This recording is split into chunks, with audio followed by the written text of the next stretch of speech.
Hi, it's Chandler again here. Now, I was recording a video with my iPhone while I cooked my vegetables, and I have my Brussels sprouts and broccoli in a bowl over here right now, actually, because I'm done cooking that. But the video stopped recording because my iPhone apparently ran out of space. No surprise, and the video file was about a gigabyte in size. So I'm gonna upload that, but then probably upload this as well because I wasn't done talking. I didn't like the way that video was left hanging. I had almost said everything that I wanted to say, but I was just about to explain how Christians do not actually live and act according to their beliefs. You know, I had already explained that they have children which they believe could go to hell. I don't know how they how they do that, like how they morally justify creating children who may experience eternal torment. And but then again, you have the problem where they believe that God is all loving and yet designed the place of torment. You know what I mean? It's just so weird, and I have a hard time believing that. And see, the afterlife thing is, I do not genuinely, like, I look at people's behavior, and I do not believe that people genuinely believe in an afterlife. I really don't. Because why do people try so hard to avoid death? Why do people strive to do things, and try to fulfill things that they want to do if they believe they're just going to live forever even after they die, meaning there is no death? And I've just thought about it. I've thought about the concept of an afterlife and what are the implications. See, if there's an afterlife, then there's no moral problem with abortion. There really isn't, because if they just live on in some existence after they die anyway, then you're not killing them. So, unfortunately, I've realized that the belief system that encourages an afterlife seems to downplay morality. It seems to say, well, there's nothing wrong with killing something because they go to an afterlife, which is weird. To me, that's a little bit weird because I really, for me personally, I have a hard time trying to figure out why people do the things they do. I mean, the very fact that, for example, my friends, were against Donald Trump, for example, because all my friends think, oh, Donald Trump's going to kill people in World War III, and he's going to kill all the family members of ISIS terrorists or whatever. You know what I mean? It seems that the whole rationale for trying to avoid war, trying to avoid abortion, seems to be based on the premise of the finality of death. And so, I mean, like I said, I want to seek truth. Like, I don't want to believe something false just because it helps me feel better or just because it supports my worldview or my morality. So honestly, people, I'm struggling with this. Because basically, if it does turn out there's an afterlife, then let's just face it, my books are pretty much crap.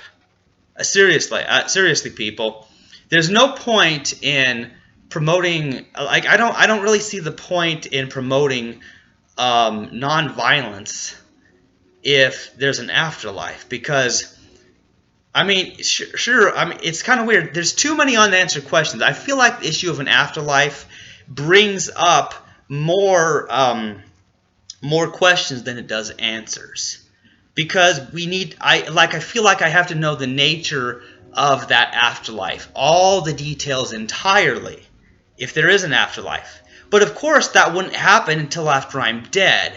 So then there's the dilemma of, how do I live my life now, in this life, without the details of an afterlife? Which, once again, brings me to the idea that the only way for me to live is to live as if this is the only life I get. But there's more to it than that. This isn't just about the merits of belief in an afterlife, because I value truth. I don't want to, I honestly don't think that people should lie and tell people there's an afterlife to make them feel better. And I don't feel like people should lie and tell them that there's no afterlife just to make them feel better. And it has different effects on different people. And so it's interesting. So this is a point of disagreement between my mom and I. She believes in an afterlife and I don't. And there's a lot of reasons I don't, because it seems to me that, that our existence requires a physical body. It seems that that's like asking, well, where do viruses and bacteria go when they die? Or where does a computer's soul go once it breaks? I mean, I view the human brain as a machine, and that life forms do what they can because natural selection seems to have evolved these incredibly complex brains, and we have consciousness. But the idea that there's still a consciousness that exists upon the total destruction of the body, I don't believe that. And I think these near-death experiences are just that, near-death. But they're not really dead. They're like, I think that their brain is still dreaming up stuff. And almost everyone's had dreams. You dream stuff while you're asleep, but then you wake up and realize it was a dream. It was a hallucination. It was a weird movie generated by all the things that have happened in your life. And so that's it. I think these near-death experiences are dreams. I don't know how to explain them.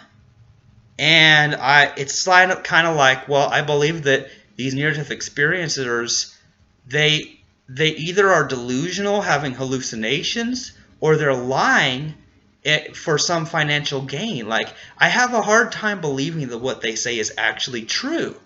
And to make it even worse, there's no way for me to verify what people say or don't say. Do I just take it on faith that they're telling the truth? Or do I take it on faith that the people who say that an afterlife is impossible are telling the truth? Who do I believe, and which standard? You know what I mean? Like, this is a serious matter. I feel like it's actually a very serious matter whether someone believes in an afterlife or not, because I think that would affect their behavior. And I'm not even sure what to do about it. So that's just my thoughts, and I wanted to get that out there about the whole afterlife thing, because I don't think that Christians and other religious people who believe in an afterlife have thought about the implications. Like I have a really hard time understanding why you have, I really just don't get it. I don't understand. See, I still donate to Compassion International. I started that when I was a Christian. It's a Christian organization. They feed hungry children and give them school. Of course, they probably teach them a lot of religion too. And so I don't know what to think about that. But it seems to me that what's the point of keeping people alive by feeding them and educating them? What's the point of keeping them alive if you believe they go to a better place when they die? Like, I'm really having a hard time with that. I've talked with my friend George Ortega about that.